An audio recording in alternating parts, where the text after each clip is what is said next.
What's going on, everybody? Thanks for tuning in to Voice of Bedlam Live. I'm your host, Andrew Santoro. We got a great NFL hour packed and ready to go for you guys. So let's keep things moving and get right into it. We got a lot of people on the show with us today. Whole VOB crew. Let's start off with my man, Devil John. What's going on, everybody? I'm upset that the Panthers lost. I'm also upset that I lost in fantasy to you, sir, by almost 45 points. Because I'm the man. No, because Calvin Benjamin got a goose egg. Yeah, big zero. But anywho, let's turn it over to the ones that are, winning our league, right now, the Johnsonses. I'm one of those guys. Hey, guys, hope you didn't miss me too much. It's good to be back. I'm Sean Bedlam, as we all know. We're sitting up here in Andrew's attic in Easton, Pennsylvania. Oh, Pennsylvania. I'm feeling really good in a combined 2 leagues. I'm combined 5-1 in my fantasy leagues, and my team is flying high. I didn't know you could deep throat and talk at the same time. That's awesome. Hey, Colin, how's things down there in Chili, Philly? That was not PG, man. That was not PG. That was. Well, I was able to watch the Pennsylvania go down right from about a mile away from the stadium at my house. Had a nice little barbecue, so we all had burgers and winning football. And play some fantasy in several leagues. It's a good football day, and every day is a good football day. Yeah, my football day was terrible, but we'll get to that after we get to Sam's terrible football day. So what's going on, Sam? The Rams loss was obviously disappointing, but looking forward to the international series coming up this weekend. Got tickets to the game, so that should be interesting. All right. So now Sam's going to be doing a whole little vlog. We're going to put it up on the YouTube channel. We're gonna put it everywhere, basically. Yeah. But Sam, so you're going to be doing like a little walkthrough and everything, right? Well, yeah, we're heading up to London early on the Saturday morning. We're actually going to be going to a soccer match, as you call it. We're going to a Charlton game on the Saturday. Then we'll hopefully get to see a bit of London, film a bit of London for you, maybe go to Buckingham Palace. Wow, that'd be cool, yeah. And then we go to the game on the Sunday and try and record as much of it as we can for you guys. Awesome. Yeah, that sounds like it'd be really cool. So stay tuned for that, guys. But I guess we're going to run through the scores to start everything up for Week 3 action. All right, so now everybody remembers that Patriots game, 27-0. Patriots coming out on top. With Brissett actually going down. Who the Patriots going to have play quarterback? I think they've already said it's Julian Edelman. Yeah, but we got the Bills 33-18 over the Cardinals. We got Raiders 17-10 over the Titans. Giants in a hard loss, 29-27, falling to the Redskins. Browns still winless, losing 30-24 to the Dolphins. Ravens come out on top, 19-17 over the Jags. Green Bay coming out in a divisional win, 34-27 over the Lions. Broncos still undefeated, 29-17 over the Bengals. Bengals with only one win in the season. Vikings remain undefeated with a tune of 22-10 over John's Panthers. Panthers now 1-2. Rams taking down Sam's Bucks, 37-32. Seahawks finally putting together an offense, but it seems as if Wilson has sprained his MCL. They take that one in the divisional matchup, 37-18, Seahawks over Niners. We got the Chiefs coming out 24-3. Ryan Fitzpatrick throwing 6 interceptions. Colts 26, Chargers 22. Eagles 34, Steelers 3. Now that's in the Battle of Pennsylvania, also giving the Eagles sole possession of first place in the NFC East. Cowboys 31, Bears 17. Bears still winless. Falcons come out on top of the Saints 45-32. The Saints are winless. So now talking about winless teams, I think we should really take a second here. We talked about a little bit what it means to go 0-3. 0-3. Now, according to math, the percentage, according to math, according to math in arithmetics, I need to reference math real quick. you only have a 2.7% chance of making the playoffs if you go 0-3. I believe it's only been done 4 times in the past 20 years. So, Sam, now out of the 0-3 teams, I mean, we're talking Bears, Saints, Jaguars. Who do you see any of them resurrecting it? San Francisco, any of these 0-3 teams? Or San Francisco's not 0-3, but I don't, to be honest, because most of them are just really bad teams and teams that we didn't think were going to be good at the start of the season. Well, some people thought the Jags were going to be good. Yeah, I was going to say, the Jags are the only ones I thought would be good, but yeah, I think the Texans look really strong in that division as well. So, I mean, they've got to beat the Colts this weekend. If they go 0-4 and lose the Colts, then they're definitely out of it. I don't know how tight I can say the Texans look when they fall 27-0 to a third-string quarterback, though. I don't know about y'all, but the biggest loss that hurt me the most when it came to my picks was that Cardinals losing to the Bills. Yeah, that was a game that I don't think too many people really saw happening. I mean, the Arizona Cardinals are a good team, and the Bills' offense has been, other than that last game against the Jets, has been pretty anemic. I think even Collins said that a week or two ago. And then they come out and they put up 33 against an Arizona defense. That's kind of unprecedented. Yeah, it's kind of nuts. All right, but Palmer, that he's on a good team and he's supposed to be their leader, because he completely forgot how to be a quarterback this weekend. Yes, yeah, he 4 interceptions. That's pretty bad. That'll haunt them. All right, but we're just going to take a second before we get into the daily breakdown and hear from our sponsors. Are you unemployed looking for that perfect job, going back to school, or exploring a new career? Then it's time to visit newcodelogic.com. At Job Search Logic, we'll not only help you search and apply to any job, but do all the work involved to get you that new job. That's newcodelogic.com. Our strong, long-term devotion with all of our clients means a new world of possibilities for your new career. Get on the inside track to finding your new job today. That's newcodelogic.com. We have the connections and industry expertise to offer you the best jobs at the world's leading companies. Visit us today. All right, now let's get things moving with today's the daily breakdown for everyone because we got a lot going on, and we got upsets and we got kicking nets. Well, we've already talked about some of it, but let's talk about Monday night to roll things off. Now, according to NFL.com, Atlanta's backfield was a tag team, Devontae Freeman and Tevin Coleman. They combined for 296 yards and 4 touchdowns, leading the Falcons to a 45-32 shootout victory over the Saints. John, what do you think about the game?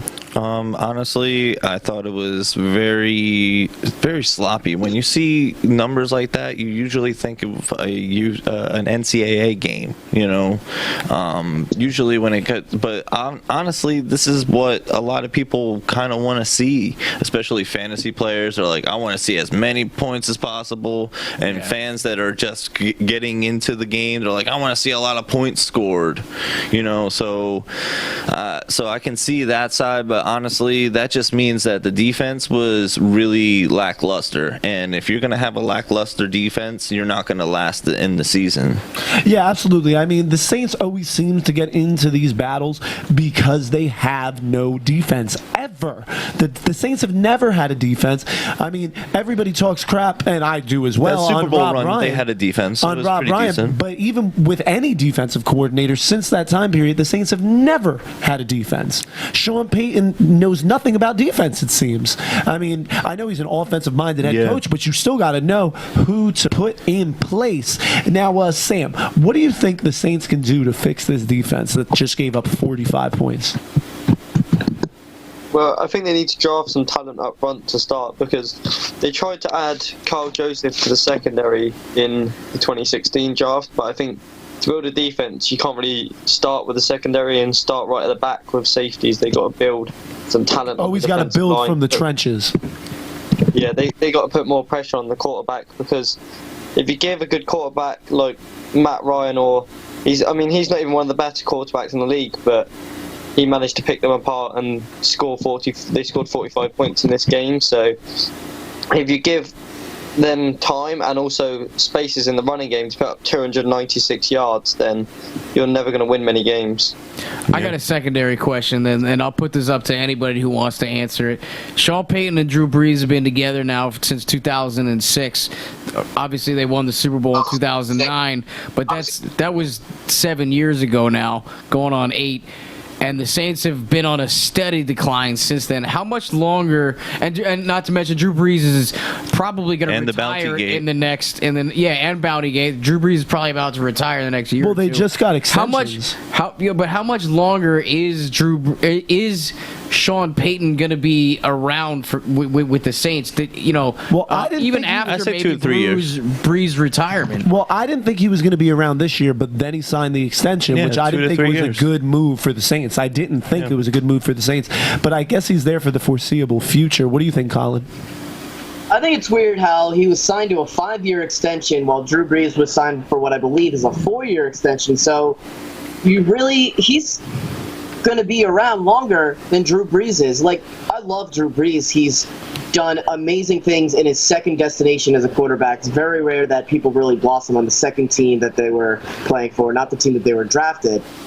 But I don't know why you want your head coach to be there for the rebuild after a Hall of Fame quarterback likely retires. I'm with you, Andrew. I think it was an odd move to sign him for 5 years, especially after they've been declining ever since the Super Bowl year.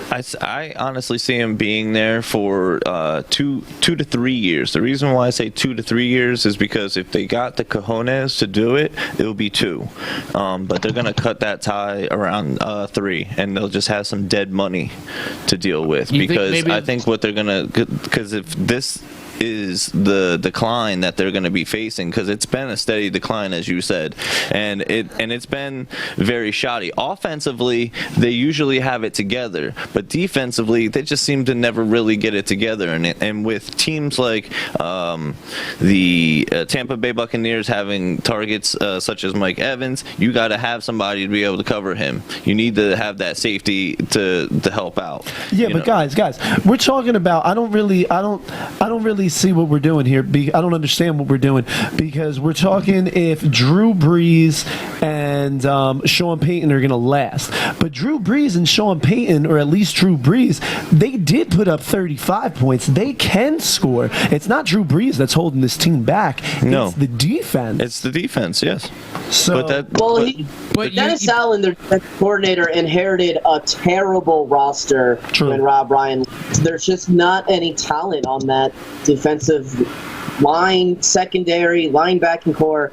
There's not enough talent there. They signed Jarius Byrd to a long-year contract. He's been injured the whole time ever since he came over.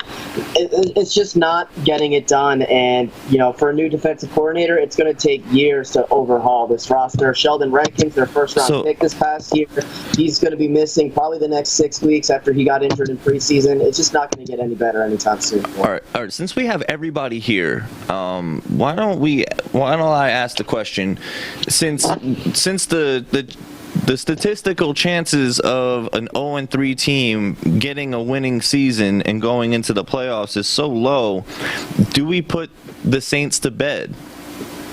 I think you can put any 0-3 team to bed, to be honest. Yeah. I mean, maybe they finish the season at like a 5-11 or 6-10, but that's not too much worse or even too much better than where the Saints have been over the last couple of years since that Super Bowl win.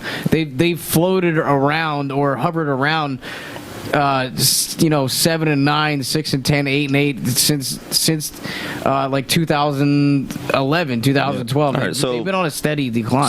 So you're gonna put them to bed, Sam and Colin? Are you putting them to bed, or do you think they're gonna rebound? I think every 0-3 team is not making the playoffs this year. Yeah. It's very rare that you'd see an 0-3 team could make the playoffs, and none of these teams that are 0-3 have even shown anything that looks that good, especially I mean, I just think their defense is nowhere near good enough. Colin, are the Saints dead? Yeah, I would second that. They have the best player on an 0-3 We're getting a team. lot of noise from you, Colin. They're done. They're done. Okay. They're done. All right. Try and clean up the background noise. They're done. Period. I just don't. It's probably me typing. All right. So. All right, but this is Voice of Bedlam live on the All In Sports Talk Network. Now we got a full cast here today. We got Sam Stocks, Sean Johnson, Colin Johnson, the brothers Johnson, the Johnsons, and my man Devil John on Voice of Bedlam live. Yeah. Now remember, guys, you guys can head over to voiceofbedlam.com, check out the blog, check out all the stuff that we're talking about. Not just NFL over on the blog, all major sports. I mean, you'll see some European football, you'll see some football, you'll see some MLB, UFC, you'll see it all over at voiceofbedlam.com. Yes. But let's move on with the daily breakdown, and we're going to go hang out in the NFC East. Now, of course, we're going to talk Eagles, who are number one in the division. But as a Giants fan, I got to yell at Odell Beckham. All right. Now, when Odell Beckham and Josh Norman round one happened, I completely backed Odell Beckham in every last spear. I was all for. That's all I'm saying. I don't care if you don't like it. But him crying like a little girl on the sidelines hitting nets, like, I'm sorry. He had instant karma, though. You look like, you know what you look like. Like, I'm not going to say it. Yeah. You look like it. You look like it. All right, so stop. Like, it makes it hard to root for him if he's going to cry like that. I'm sorry. It was different when, I forget who it was, during the national anthem, even though those were ridiculously big tears. You guys know what I'm talking about? Who was that? Crying during the national anthem with the... I don't recall the exactly championship who it was, game. but... That's different. I mean, he was crying, throwing a temper tantrum. Like, people, like... I'm sorry, I've only seen women get into fights and then cry about it. Like, I just really... Like, how are you going to hit a net and then it comes back, hits you in the face, you're throwing stuff? I mean, he did get picked up like a ballerina. It was not his fault that they were losing the game. He outplayed Norman, other people's mistakes. But still, like, grow up. All right. Like, at least throw a temper tantrum like a man. This is Odell Beckham. This is Odell Beckham Jr.'s problem. He has intermittent explosive disorder. All right.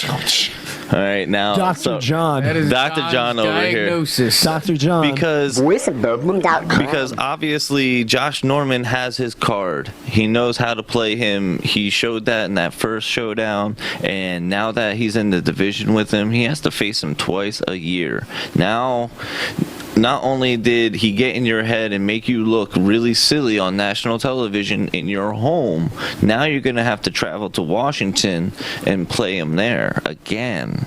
So, do you think he's going to be? Is he going to be more powerful? Beckham outplayed Norman. Norman did not win in this battle. He was getting posterized when the Giants were doing good. I mean, the Giants went out to an early lead, 14-6 in the first quarter, and then going up 21-16, back and forth game, a lot of lead changes. The Giants back-to-back weeks turned it over 3 times. Shane Vereen put the ball on the ground twice in this contest, lost one of them, and lost a fumble the previous week. Eli Manning threw an end zone interception, and he also threw an interception to end the game. I can understand why Beckham's mad, but I just think it's immature looking. But coming from the player, like as a player, I mean, Odell had 7 catches for 121 yards. Norman was nowhere to be. I mean, Norman was just being posterized like the whole time.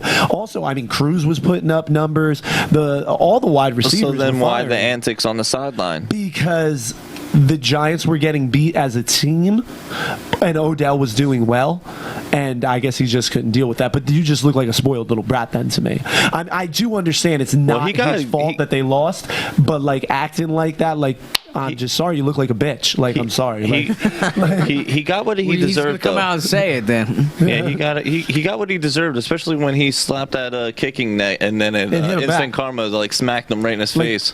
I hate it. I put it up on Facebook. I want to did you guys see it? Did everybody else here see it? I know I'm friends with all you guys. Mortal Kombat. The Mortal Kombat video that was with hilarious. Odell Beckham versus the kicking net. Yeah, he's did supposed everybody to be see like that? Raiden and Sam and Colin, did you see it?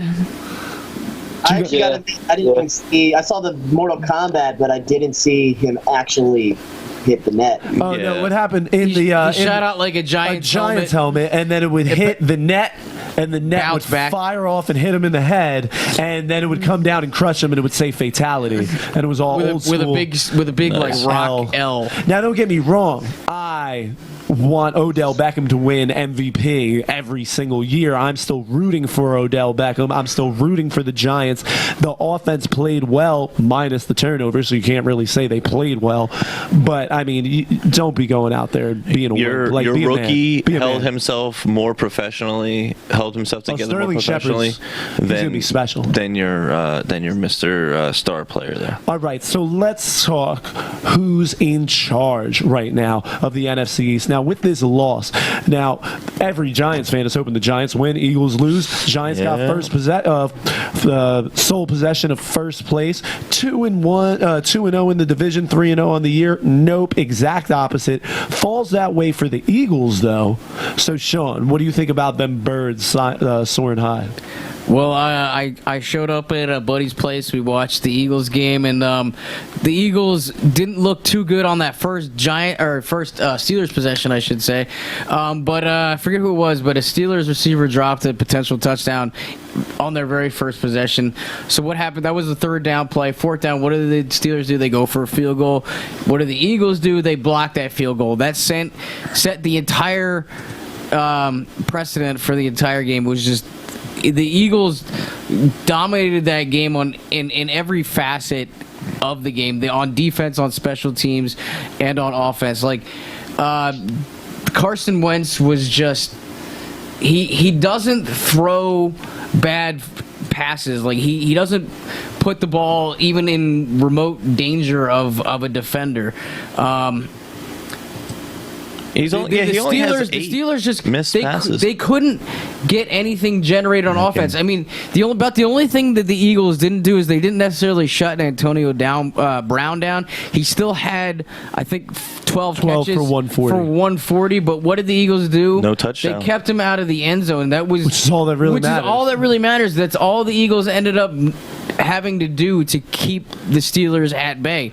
And they even stopped the run well. D'Angelo Williams, I think, only mustered 8 carries for 21 yards. 8 carries for 21 yards. Look at the screen. I watched that game, and I think Shazier going out in that linebacker position kind of like he was hurting all day. He was sitting on the sideline in some pain. You could definitely see that. And watching him go out, you saw the almost like the air and the wind in that whole defense just get sucked out, and then it just opened the gate for Wentz to have one of the best games that I've seen out of him, because especially at a rookie. I gotta say this. I gotta throw this in here. 8 passes, only 8 of them. He did went not 23 for 31, 301 yards, 2 touchdowns. That's not terrible. I gotta say this. That's pretty awesome. Even on Joker Choker, I picked the Steelers to win this game. Like, I don't even think many Eagles fans realistically were picking the Eagles to win this game.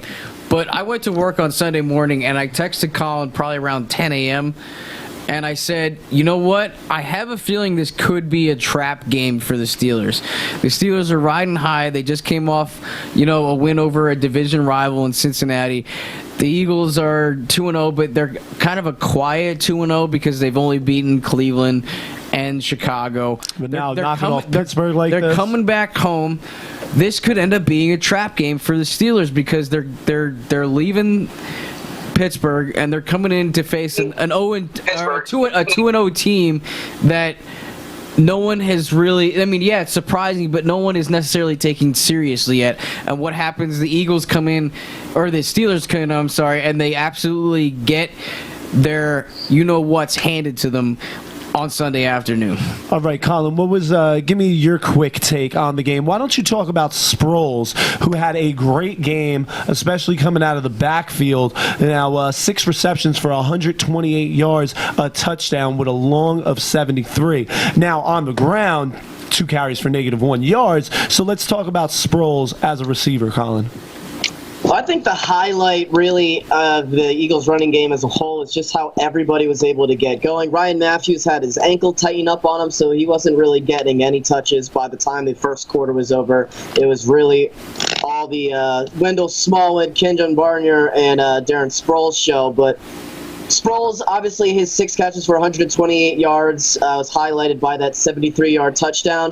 The main thing that I noticed about that play is not Darren Sproles' ability to break tackles and break ankles of the defenders trying to tackle him, which we all know Darren Sproles, even at his well over 30 age, is still capable of doing. It's the fact that how Carson Palmer, oh my gosh, Carson Palmer, how dare.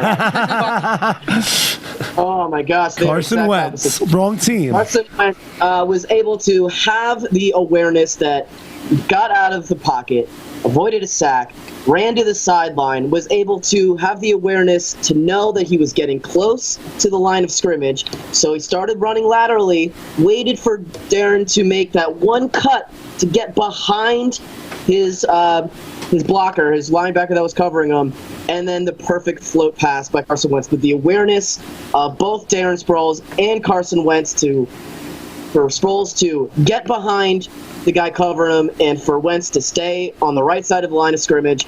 Completely just solid football IQ.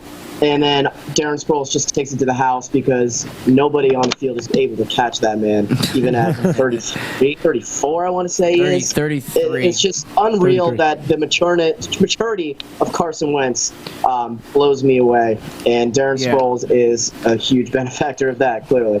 Now, Carson Wentz being a high-end draft pick, going number 2 overall. Let's talk about a man who went number 1 overall in Cam Newton. Now, Cam would fall to the Vikings. Vikings now 3-0. Carolina Panthers 1-2. Cam 21 for 35 on the 262 yards, no touchdowns, 3 interceptions. Now, I want to hear from both John and Sam on this, and with both you guys rooting for teams in the NFC South. But, John, let's hear your take on the game first, and then we'll get over to Sam. The Minnesota defense did their homework very well. They came into Carolina with a game plan, but I don't want to make excuses, but honestly, with what was going on in the city of Charlotte leading up to the game and up until kickoff, it sets a different mood to the environment. They tried to provide an outlet, a positive outlet to that situation.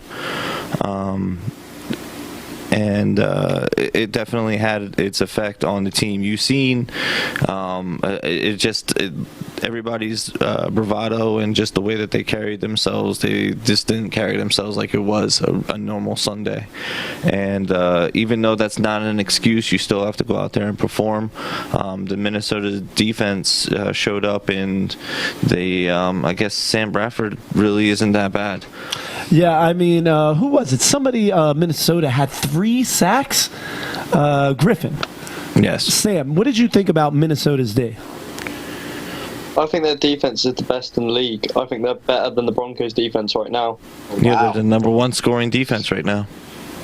Number 1 scoring But this defense is dominant. And I don't think that the Panthers are the same team that they were last year. I think they've got a bit of that Super Bowl hangover, and they kind of can't seem to get over it. And I think losing to the Broncos in week 1 definitely didn't help them, and they're probably still stuck on those 2 games against the Broncos a bit, and they need to kind of regroup and focus, because although the division hasn't done very well, and most of the teams in that division aren't got a brilliant record right now, so they're not too far behind, but they kind of need to regroup and get things together pretty soon if they want to make another run at the Super Bowl this year. Yeah, see, now my question about this whole thing is, Sam, you kind of glazed over it. Has the window closed? Did Carolina was last year their year, and now that's over with? John, what do you think? This being Super Bowl 51, it means a lot to the organization because of Sam Mills wearing 51 professionally, and he's the one that instated that keep pounding mentality, and everybody knows about keep pounding because now it's even sewn in the jerseys.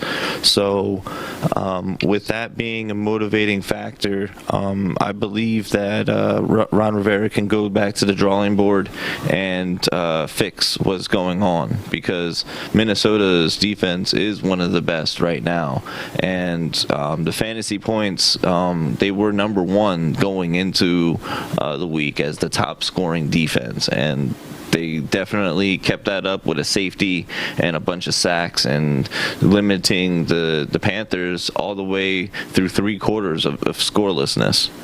Yeah. Now, we should probably move on. But, Colin, now you tell me real quickly, has the window closed on Carolina? Well, I did think that they were going to win the division. They are not my pick to come out of the NFC. I believe in the Super Bowl loser hangover. It's been very, very rare that a team who lost the Super Bowl is able to return the following year. I've seen it as Eagles fans. I liked the Packers in the NFC to begin with this year with the return of Jordy Nelson. And I think the loss of Josh Norman is significant and a greater issue than I think the Panthers thought they were going to have. They're still a stout defense, but having 2 rookies start at corner, I think it's going to cost them, if not the regular season, definitely the playoffs. All right. So that's going to wrap up today's daily breakdown. Now you're listening to Voice of Bedlam Live. You're listening to Voice of Bedlam Live on the All In Sports Talk Network. I'm your host, Andrew Santoro. I got Sean and John in the studio with me. We got Sam out there in the UK and Colin in Philly. Thanks for hanging out with us for this hour of NFL content. Now remember to go over to voiceofbedlam.com and check out the blog, check out all our articles about all major sports, really. So get over there, check that out. Go over to facebook.com/VOBpod and give us a like over there. But let's get into our a newer weekly segment, and that's our jokerchoker.com pro Pick'em football poker picks. Joker. Yes, that's all right, everybody. JokerChoker.com is home of the Joker Choker Pro Football Pick'ems. Yeah, see, that's a tongue twister there, Pro guys. football Pick'em poker. Pick'em You don't pokers. think so? Try saying it yourself. Yeah, that's a contest. But anyway, what they've done is they've taken football pick'ems and the strategy of poker and brought them together in one fun, easy-to-play game. So it takes strategy to win, but if you know how to, pick your football teams, Joker. then you know how to put together a good poker hand, you're going to win. All right, now each week you'll pick your game winners and you will simultaneously try and build the best poker hand possible. So you'll be playing both poker and pick'ems at the same time. Now you guys can win over $500, and that's a huge cash prize considering you can play for free with our promo code.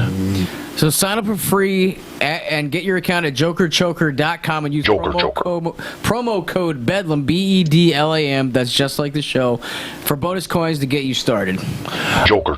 All right, so with that being said, let's rattle off our Joker Choker picks. Now, I know a lot of us died in Joker Choker for week 3 because I had a rough week. I went for a flush, so I would have needed to pull every game. I went for a flush, and I took I bet against New England, so I was out from Thursday night. So hopefully I'll do better this week, but I don't feel too secure this week. I couldn't find a good poker hand with the games that I had. I couldn't really. It was a hard slate to pick. So So now I will be going for a queen high flush of diamonds. And I'm going to get that by taking the Seattle Seahawks over the New York Jets, the Houston Texans over the Tennessee Titans, the Oakland Raiders over the Baltimore Ravens, the Arizona Cardinals over the Los Angeles Rams, and please let this be true, the New York Giants over the Minnesota Vikings. So what do you guys think of my JokerChoker.com pro football pick'em poker picks? Joker. I don't like. Sorry, John. I'll start off real quick. The only pick I should say I got 2 picks I don't necessarily like. As good as the Raiders are supposed to be, and as I think they're going to be, the Ravens are 3-0, and they're a better team than people I think thought they were going to be. I disagree. At home, I think the Ravens take that game. The Ravens have been getting the snot beat out of them and coming back. That magic eventually runs out. If they were a good team, at home though, in top team, in week 4, at home in week 4, good team finishes games though. I think they might be able to pull that one out. If not that one, I don't like your pick of the Giants over the Vikings at home. I don't like that one either. I don't know. I'm still going to look don't at Sam hate it. Bradford is nothing. I'm sorry. I do not believe in Sam Bradford. The Vikings still have no run game. They still have no offensive line. They have a phenomenal defense that beat the crap out of Carolina, but I'm not jumping on that purple bandwagon. The reason why I don't hate that pick, but I don't like it's a tough pick. Because, it's not a give me, but I can go with the Giants. The Giants know who Sam Bradford is. They've gone against him as an Eagle. Yes. So they know who he is. They know what he's about. So they can pick up on that but Sam a lot Bradford. quicker. So John, do you like Andrew's Raiders over the Ravens pick then? I do like it. Oakland needs to get their defense together. Their defense needs to stop. Khalil Mack, they got to step it up. They need to. I dropped their defense in fantasy because I don't believe in them what yet. These two teams have done so far this year. The Ravens and the Vikings are both 3-0, and they're both playing at home. So I'm just going with the trend that they're playing at home and they're winning games. Gotcha. So right. but they're playing 2 pretty good teams there in the Giants and the Raiders. So I think either one of those games go to the opposite side. But all right, we're gonna have to speed. Let's speed it up and let's tell us about your Joker pick'ems. Well, let's scroll down. Let's see mine. I'm pretty sure mine are up there. No, they're not. No, they are not. So pull them up. Let's go with Colin. Colin, why don't you give us your JokerChoker.com pro football pick'em poker picks? Voice of Bedlam.com. Well, I am looking at going for a full house. I too lost on my flush last week when the Jacoby Brissett led Patriots shut out the Texans. I know Bill Belichick is really good at being a football coach, but I did not see that coming. So I'm trying to be conservative this week. I'm going for a full house. I've got the Bangles over the Dolphins. I've got the Jaguars over the Colts, and I don't know how confident I feel about that. But Texans over the Titans, Ravens over the Raiders, so I too am with you there, Andrew. And I've got the Panthers. No, I took the Raiders. You're with me. I took the Raiders. Oh, sorry, I'm with nobody? You're with Sean. No, I picked the Ravens. Sean. I said the Ravens were probably going to win that game, but And then I've got the Panthers over the Falcons, and that will give me a full house with 6s over 10s. It's a little bit more conservative. Somebody was listening to me when I said Cam Jaguars, rebounds after losses. I don't know. What do you guys think about this? And we'll move on real quick afterwards, so you guys get your Joker fix in. Yeah, I just made a subtle comment. Like I said, that's a good pick with Carolina because usually Cam Newton does rebound after losses. He rebounded after that first loss to the Broncos. Hopefully that trend does not continue where they lose one, win one. But I think that given that Atlanta came off this win but barely beat the Saints, they have to really they're gonna have their hands full with a very angry Carolina team. Colin, what was your first game that you picked? I missed that one. he had Cincy over Miami. Taking the Bengals over the Dolphins. Yeah, Bengals over Dolphins. Thursday night. Yeah, I mean that's I like that. I mean the Bengals are only 1 and 2. The Bengals are only 1 and 2, but I'm sorry, they are a far better team. They got to get Eifert back into it because it's all AJ Green right now, and I mean they got to get Eifert back into it and. Cincinnati is always having problems with the running defense. games are right. So I would say that the two best teams, two of the best teams that they'll play all year in the Steelers and the Broncos. So I think they're a but the legitimate Steelers just got spanked. Yes, they did. well aware about that, my friend. Yeah, we all know about that one. So The Steelers are a better team, I think, than they showed against Philly this past weekend. So I think you're right about that, Colin. Indeed. So Sam, what is your Joker choker looking like? I don't have Joker choker at the moment, but it doesn't. The app doesn't work for me. Oh well, then we. Oh, the app doesn't work. Okay, yeah, Sam's in the UK. Oh man. So Sam can't get in. All right. The Joker So then, choker. Sean. Well, you got your picks ready now? I thought maybe we had them up here, but that's all right because I got them now. I got the. I'm going for a queen high flush in diamonds. You and me keep going after. Sam. I picked the teams I thought were gonna win, and then I put together Joker. hand, man. So I got the Seahawks over the Jets. I got the. The Texans over the Titans. I got the Ravens over the Raiders. I got the Cardinals over the Rams, and then I got the Chargers over the Saints. So that'll give me a queen high flush in diamonds. So Wow. I got a queen, and then I got a bunch of low diamonds. So if I lose even one of those games, I'm done again like I was last weekend. But I think I like my picks. What do you guys think? Joker. It's not terrible. That's for sure. I know you guys already disagreed about the Ravens beating the Raiders. Yeah, we've talked enough about that game. Yeah. Well, to jump in, I got a few different games here than what everybody was talking about. So I'll start it off right now.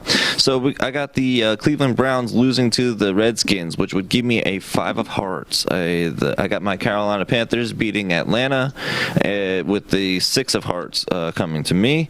The Los Angeles Rams over the Cardinals, giving me the 9 of hearts, okay? And then I got the Dallas Cowboys over the San Francisco 49ers, giving me the 8 of hearts. And then I have your Giants, unfortunately, losing to the number 1 scoring defense, Minnesota Vikings, giving me the 7 hearts, giving me a straight flush. Ooh, to what? Straight to what? That is a 6 to 9 of hearts. 6 to 9 is not a straight flush. 5, 6, 7, 8, 9. Sorry. Okay. Of hearts. Sorry. Straight flush. But let's talk Forgot about my 5. Now, you disagree with Sean in the Rams-Cardinals game, and I also disagree with Sean in the Rams-Cardinals game. Me and John are on the Rams side, and normally I wouldn't pick that, but the way Arizona has looked this year, I'm sorry, I've bet on them enough this year. I've taken them enough in fantasy this year. I'm officially off the Arizona Cardinals bandwagon until they show me something, and I think the Rams defense with a hard-nosed Jeff Fisher team might be able to beat a wounded Cardinals. Sean, why do you disagree? Because Jeff Fisher. It's divisional, dude. Because Jeff Fisher is Mr. 7-9, and Bruce Arians. But that means he gets 7 games, though. And they just won, so that means they're going to lose this week. Bruce Arians and the Arizona Cardinals are a much better football team than the 1-2 record they put up so far through 3 weeks. They're an aged football team. Like, their running back situation is a little bit young, but for the most part, they're very aged.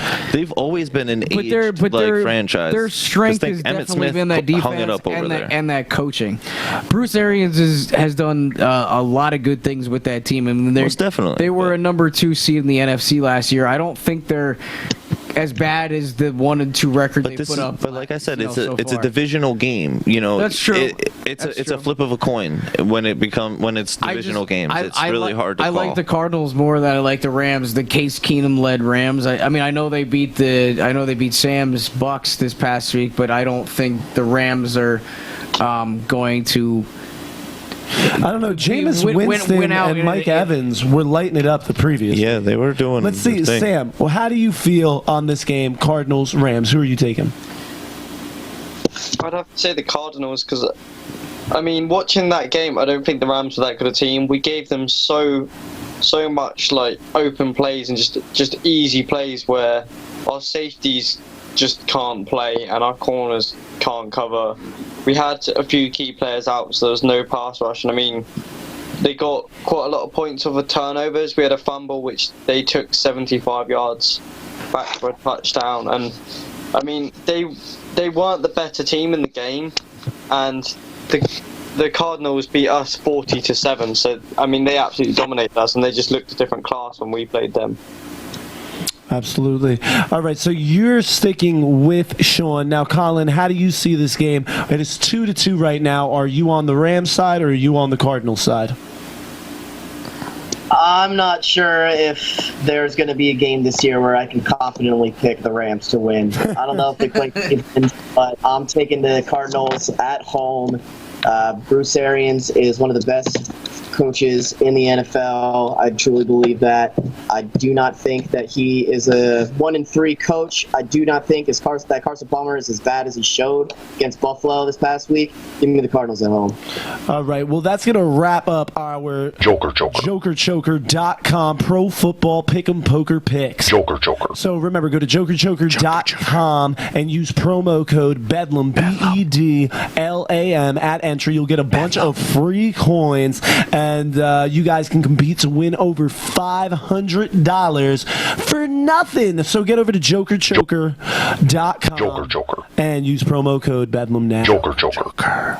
All right, so why don't we on Voice of Bedlam Live. On Voice of Bedlam, let's preview Thursday Night Football, the next game. And now this is Dolphins at Bengals. Both these teams being 1-2. I've already given you my take a little bit on the game. I think the Bengals really need to get Eifert involved, and it's a great team to do it against. The Dolphins are, always a bottom third team. Yeah. They will be in fourth in the division again, so this could be a nice little tune-up game to maybe get the bus righted. I like the Bengals in this game. Colin, what do you think about this game?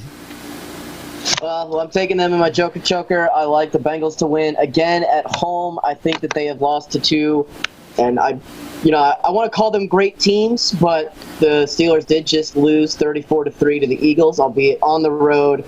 I definitely like the Bengals to rebound here. All right. I totally agree. So all right. So is everyone taking Sam? the Bengals? Sam. Yeah, definitely. I mean, I think that Ryan Tannehill's probably going to throw a few more interceptions, and this Bengals defense is probably one of the best that he's faced yet, and he struggled. I mean, I think he's got a 1-to-1 touchdown to interception ratio at the moment. So I think the Bengals team's just too strong for them, and they've all round got more quality and more depth. Let's also not forget that the Dolphins just barely pulled out an overtime win against Cleveland this past week. So the Dolphins are not really a team that is going to turn a lot of heads. 30-24. Yeah. Now, they needed Cleveland to miss a kick just to get to overtime there. Yes. Exactly. Somebody's got to turn down their headset. We're getting a lot of bleed through over here in Studio Pogo for the Voice of Bedlam Live. Yes. But what's going I also, I guess mark it down the 27th of September.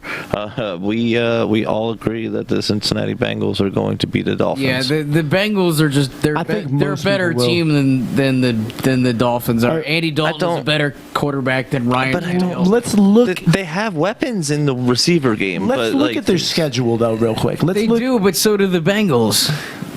Yes. The Bengals are kind of a one-trick pony right now, though. I mean, yes. The Bengals are only 1-2, as are the Dolphins. Now, granted, the Dolphins did just beat the Browns. I know that's no spectacular, feat, but they lost to New England who for some reason seems to be red hot, even though they don't need a quarterback. I mean, Seattle, they have no offense. That was a defensive game. I mean, losing that game in Seattle week 1, 10-12. I mean, I really don't have much faith in your team, especially with Ryan Tannehill at the helm. But I mean, the rest of their schedule, they are going to get on October 5th. They will host the Tennessee Titans. Now, I think maybe they can take this out because I think the Titans they're doomed to be one of the top 3 picks in the draft. yet again. And then Pittsburgh, I mean, after getting whooped by the Eagles, who knows how really good they are, and could maybe Miami win back-to-back games. So now, with a record of 1-2, as I told everyone last week, you have a 27% chance of making the playoffs. Does anyone agree with me and think that possibly the Dolphins could go 2 for 3 over the next 3 games? No. John says no. Sean? They're not going to beat the Steelers, so no. Okay, Sam? They'll lose to Tennessee and Pittsburgh, I'll say it right now. What? Wow. I think the Tennessee-Miami game could be a good matchup, but they're not going to beat the Steelers. Okay. I definitely see him taking Tennessee. What do you think, Sam?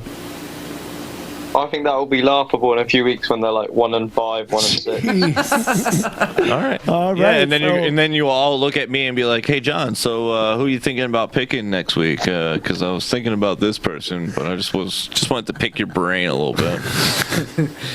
All right, but Colin, we haven't heard much from you on this show, so why don't you give us a nice little breakdown of what you think could happen on Thursday night, about 48 hours from now? Well, first I'll apologize. I think it was probably my typing stat finding that is annoying everybody in your studio. But I was in the process of finding an interesting stat. You know how Arian Foster is hurt, probably not going to play the game. Yeah, Kenyon Drake and Joe are struggling to move the ball on the ground. The Bengals are only allowing 3.7 yards per attempt, which is good for top 10 for run defense, while the Miami Dolphins are averaging 4.1 per carry. Not great. They're not going to be able to throw the ball. Cincinnati's got a pretty nice secondary as well. They shut down Antonio Brown. There's no way I see Miami beating Cincy at home. No way. Yeah, but do you think they could at least... I said that I could see them taking down Tennessee the following week, and maybe if Pittsburgh's not that great of a team... I mean, they just got spanked by the Eagles, and I'm sorry, I don't believe in the Eagles that much. I just don't. Antonio Brown is not living up to the hype. They don't have Martavius Bryant. Maybe they could squeak them out. Can you see the Dolphins going 2 for 3 over the next 3 games? No, because I believe the Steelers are better than they showed against the Eagles, and I believe that Marcus Mariota is not playing up to par right now, and I think that's the only game that they can win, because I just can't see them beating Cincinnati. Tannehill, I like his weapons, but it's just not enough depth on that squad. Matchup, though, on A.J. Green is going to be the Maxwell pretty good. Matchup? Yeah, well, Maxwell, but he's got Jones would cover. Top. Yeah. And then Jones over top. So that only leaves That's what I was going to say. Can Brandon we talk LaFell. something about Miami? We can't all be on the Bengals bandwagon. No, because and that's going to be extremely boring. So that means this. It means Cincinnati's going to have to rely on Brandon LaFell to have a hell of a game, because everybody knows that AJ Green is going to get double covered, and because of that, who else is going to be able? Who do they got in the slot? They need Eifert to stand up, and he just hasn't been there. Yeah, they got Boyd in the slot, and they got Uzomah in the tight end slot in the place of Eifert. Like you said, they need Eifert there in order to open it. Uzomah has been, grading out all right. He seems to be. Sam, would you call him at least an above average, at least average tight end? You would have to give him average, wouldn't you? Mm-hmm. Probably average at best. Yeah, but what about on the blocking though? Because it could really help Cincinnati to get Jeremy Hill and Giovanni Bernard going. Yeah, but I don't think they don't tend to block with the tight ends that much. They used to spread it out a bit more, because when they had Eifert, he could move out in the slot, and then when you spread a team out and make them put more corners on the field, then it's a lot easier to run the ball, because they just don't have the personnel to deal with it. But they're struggling to do that, where the tight ends without Eifert aren't as good at receivers, so they can't really split them out wide. Yeah, absolutely. So they are getting a lot more one-dimensional. The way I'm looking at it right now is Ndamukong Suh is going to be double teamed by the center and the right guard, right? The right guard scoring out on Pro Football Focus at a 77.4, okay? So then the center's scoring out at 64.8, and that's Bodine, and then Zeitler is the right guard. So he's going to get double coverage, but I can see him possibly getting at least 2 to 3 sacks, and if that's the case, then that means bye-bye running game, because they already have a good enough package to stop the run package for most teams, right, thus far. Yeah, and Cincinnati has not been able to get things going on the ground. They need to. So between Gio, who's been kind of flashy once in a while, but it's not what you would expect out of a starting running back. But I could see almost Ndamukong Suh, if he gets 3 sacks, it's going to be the Dolphins game.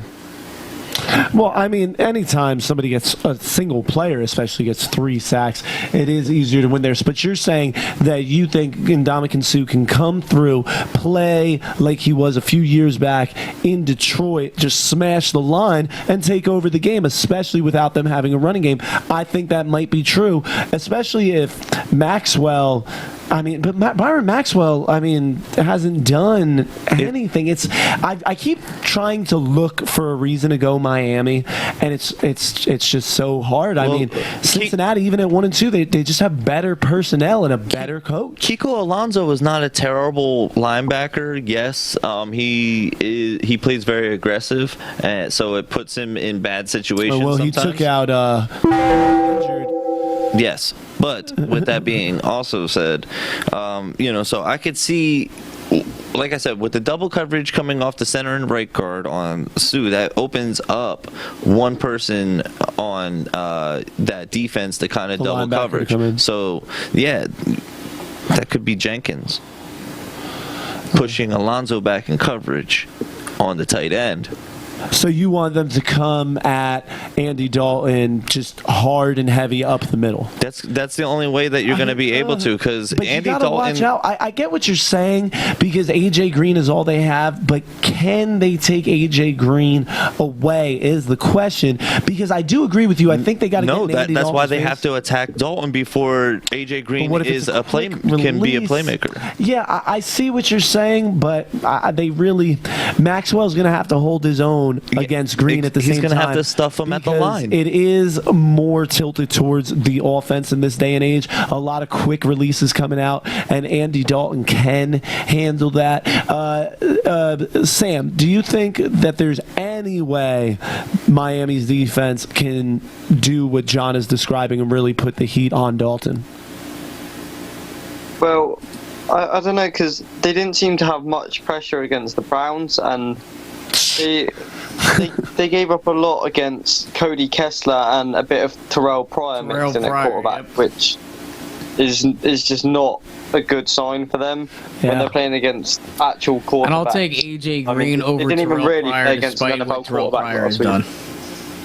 Absolutely. Everybody's absolutely right. There's no reason. So nobody even thinks Miami has a shot. No, on the season. I'm just trying to play devil's advocate. Play devil advocate and trying to see the other side of the ball. They're going to take it now because everybody's. So it's kind of like what's the Steelers thought, going into the Eagles. Well, that's game. because there was that unknown variable about Wentz. Is he going to be able to play against a pretty rounded team? Is he going to be able to keep himself poised throughout that game after possibly being put on his butt most of the game?